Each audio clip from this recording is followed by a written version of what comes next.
Hello, midlife mamas, and welcome to this episode. This has come to my brain, and I'm like, I have to share this with my ladies because it is so powerful. Midlife can be hard, and midlife can be hard for so many different reasons. The kids have grown up, and now they don't need you as much anymore, so we get to adjust to that. And then our bodies are changing. When we go through menopause, it's a huge hormonal shift, so much so that everything changes and we're a different person that comes out the other side of it. Just like when we went through puberty, just like when we got pregnant, and just like after we were done breastfeeding, our body is designed to do this, but it's a lot of changes and it can be very hard because of all the stuff that goes along with menopause. And then our careers are changing and our relationships are changing. And because our life, what seemed like our life's purpose, and having kids, like kids are not our life purpose. I know they feel like it and that our heart wants to tell us that kids are our life purpose. They're actually not. We're here for something different. And every single person has a different life purpose. But it definitely feels like when we're in it that our kids are our life purpose. But then they grow up and they have their own life going on and we get to let go of them. And this can be hard from a sense of now all that energy and love that we had a target for it. We had somewhere to focus it, somewhere to put it. And now because they don't need us in the same way, now we have all of this that we get to be like, what do I do with this now? What the heck? And what I want to offer up is that we want to focus it back on ourselves. We want to give us all that love and cheerleading and kindness and compassion and all of it back to ourselves. And this is kind of what we're learning to do when we hit midlife. How do we redirect this? How do we refocus this onto ourselves? How do we put ourselves first and give ourselves all this kindness and love and attention that we were giving to our children before? There's so much going on in midlife. And one of the biggest thing that comes up for the people that I talk to, the women that I talk to and that I coach, is the purpose. What's my purpose? If my purpose isn't to, keep these humans alive and help them be good people, what's my purpose now? And it can be really, really hard because, like I said, everything compounds. It's not just one thing, but it's all of these things happening at once. And when our physical body changes, there's a lot of changes that happen. And up until now, people didn't really talk about it. But now people are talking about it. So it's a thing. The way your body changes, the feelings that you're feeling, the big emotional responses, all of it is real. And what I found is there's one way, there's many ways that you can deal with this, but one powerful way that will help you to gracefully maneuver your way through midlife and menopause, and that is curiosity. I am not kidding. Curiosity is the game changer because when stuff is happening, if we get caught up in it, we think it's happening to us. But if we become curious about it and ask ourselves really good questions, because the quality of life we live is dictated by the quality of questions we ask ourselves. So if we can ask ourselves really good questions, then we're going to come up with amazing answers and new directions on how we can navigate this new and crazy time in our life. One really good question is, how is this happening for me? So when we're in victim mode, we're thinking stuff is happening to us. But when we ask ourselves, how is this happening for me? Then we totally change our perspective and our energy around it. If I have a feeling, an emotion that comes up, say I was talking to somebody and they were mean to me or anything like that, and I start to get angry or feel defensive or sad or whatever it is, as soon as I feel something happen in a shift in my body, something like, oh, I don't like that feeling, I'll stop and I'll ask myself the question, what was I just thinking that caused me to feel this way. And now I'm in charge. And now it's happening for me, which is such a more powerful position to be in, because it's happening for me. And this is a choice. I'm choosing to see how everything is happening for me. Because when I show up in my life in this way, everything is better. And I can be curious, why is this happening? Why am I feeling this way? Why is that person doing what they're doing? Isn't that interesting? Isn't that interesting? And be curious about it and start to ask yourself really good questions. I was listening to somebody talk the other day, and it was such a powerful thing that he was uncovering and sharing that I wanted to add it into this podcast. And one woman was talking about having a tendency. And a tendency can be something that you do over and over again, just like a habit that you do, that thing that you do. And she was kind of brushing it off as, oh, this is my tendency, this is my habit. But in actuality, it's only a habit or a tendency or something that you do when you're not aware that you're doing it. Then it's a habit because you're not aware that you're doing it. But the second you become aware that you're actually doing it, it's not a habit anymore. Because you're aware of it, now it's a conscious choice. Now you're choosing it. But before you were aware of it, you weren't choosing it. It was running in your subconscious. But the second you talk about it, I have this habit. Now you're aware and you can change it. Because when it's in your brain of awareness, you're consciously choosing it every single time. And then you have that option to make a different choice and choose something else. We have this repeating pattern that we do. It's just a circle that goes on over and over and over again. This is our subconscious running the show. We don't question anything. We just go with it. But the moment that we have the awareness of it, that we question it, there's a break in that cycle, just a break. And it's like just a millisecond of a break. But it's enough break that you can stop it and be curious about it, which expands the space for you to go deep into it and solve for it, to use your tools that you have for solving for problems, because you've expanded the space. You've created a space where you can actually put some attention on it and shine a light on it. And now you get to make different choices. This is just such a powerful way of thinking, is that if it's in your conscious awareness, then it's an actual choice. And a lot of the questions we had, like, how is this working for me? And when we're choosing it, if we have this habit and we're aware of it and we choose it over and over again, there's a reason. It's serving you in some way. And so when we stop that cycle and we create that space to make change, we ask questions like, how is this serving me? How do I think? What am I getting out of this? And sometimes the reason we keep doing it, not because we like it, but because it's known.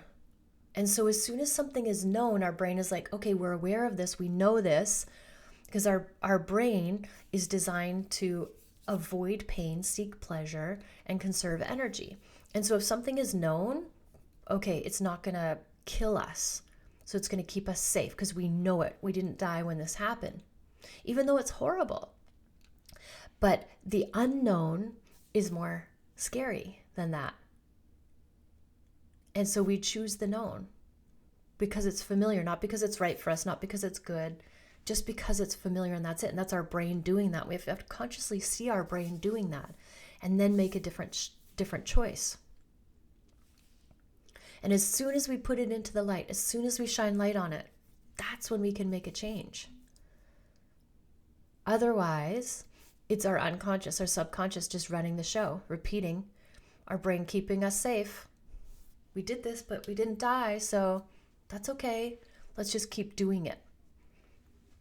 But when we make that conscious choice to go into the unknown because we do want something different, that's when we break everything wide open.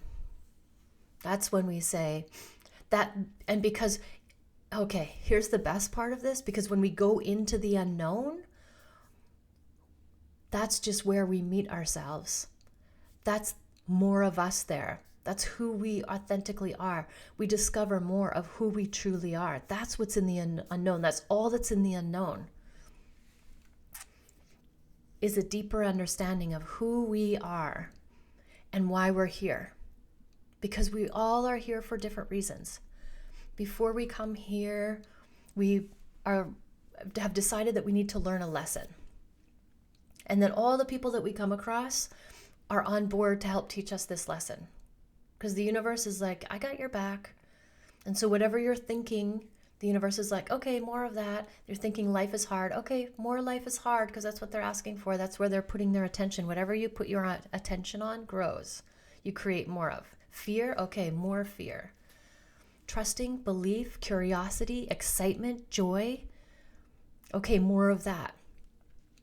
So life is really a game of always being conscious of your consciousness. Where are you putting your attention? What are you thinking? What are you feeling? And I like to say I teach my clients how to think and feel on purpose, because that's how you create. That's how you purposefully and intentionally create things in your life for yourself. And then when you do conjure up the courage to go into the unknown, that's where you'll meet yourself there. That's who you discover. That's where you discover who you truly are. And it's funny because in life, like just think about life, it's mind-blowing, the whole concept of it. And the thing that makes it so precious is that there's an end date. If we just lived on forever, and it'd be like, whatever. But because there's an expiry date, it makes it precious for us. And being in this physical form, because we're all energy. We are all light beings. And energy never dies, but it transforms from one form to another. So it can be from a physical form to an energetic form.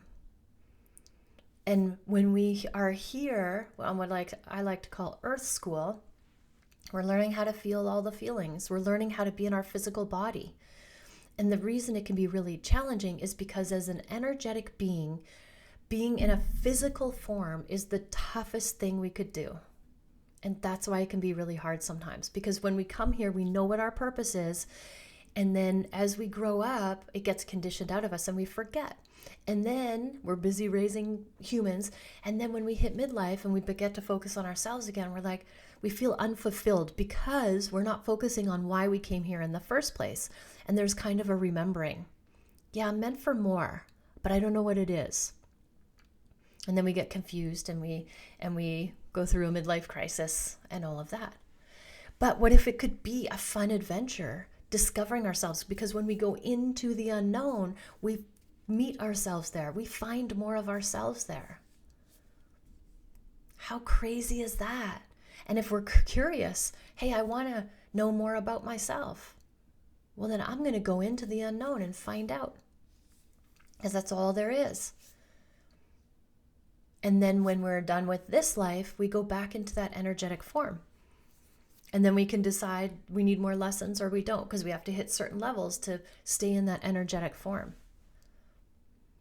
Because the physical form is the hardest form for our spirit to be in. Because we're just light beings. I know this is so exciting. When I talk about this, it's like we hold the key to unlocking who we are and why we're here. And we just want to be curious about it. And when I work with my clients, this is what we do. No matter what you come to me for, it's like this is just you saying, I want to get to know me more. I want to know more about me. I want to find out what my purpose is, because I'm here for big things. It doesn't have to be big things in the world. It's like here for big things for myself, for my evolution, as we're all at different levels.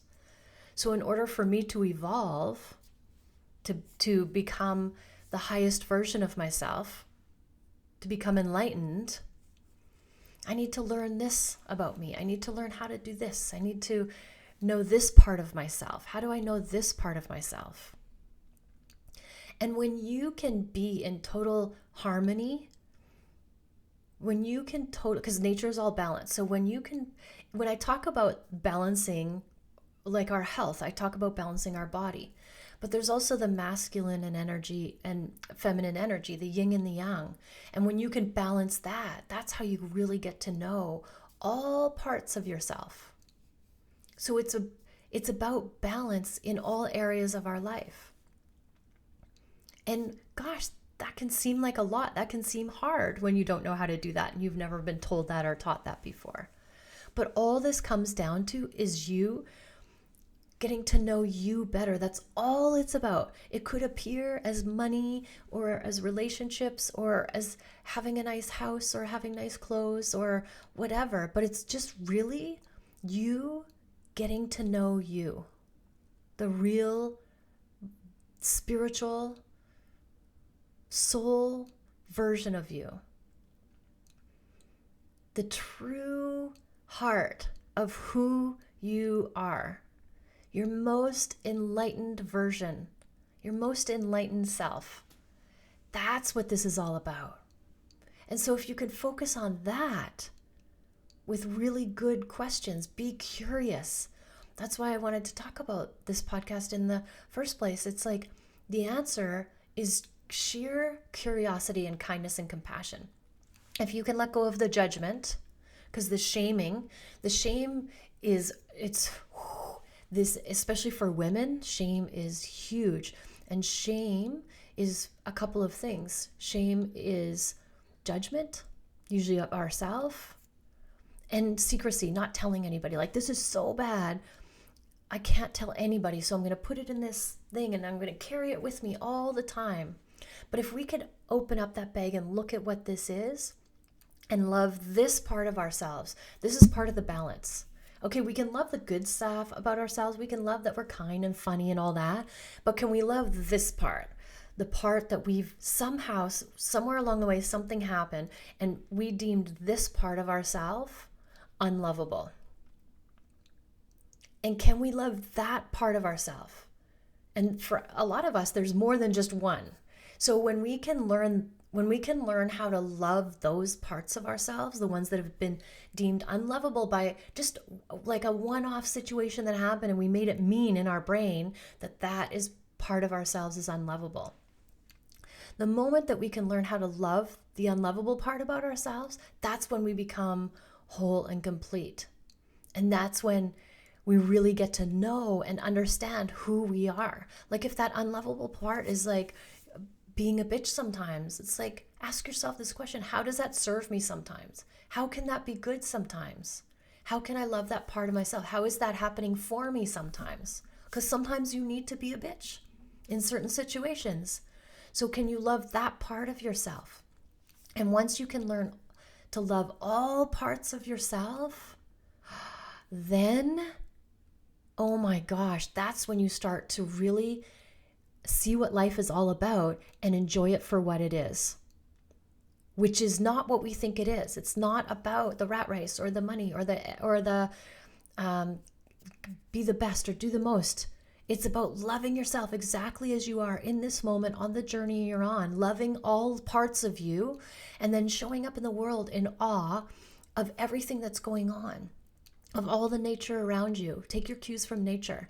And when you can see how crazy amazing this world is, how crazy amazing nature is, because you are nature, and when you can live in that awe and excitement and wonder and curiosity, then, my friend, you are living large and you are going to have the best life you could ever possibly imagine. And guess when is the perfect time to do that? Midlife, because you have all the experience behind you and now you have the time and the knowledge. And you can understand where you get to focus your attention and how you can create this change. It's an inside job. So as soon as you focus your attention inside and be curious in the kindest, most compassionate way, then you are going to crush midlife. And trust me, It is delicious. And I am here waiting for you. I will see you in this space. Thank you for listening. Always love yourself first. Love all parts of yourself exactly as you are. And have an amazing day.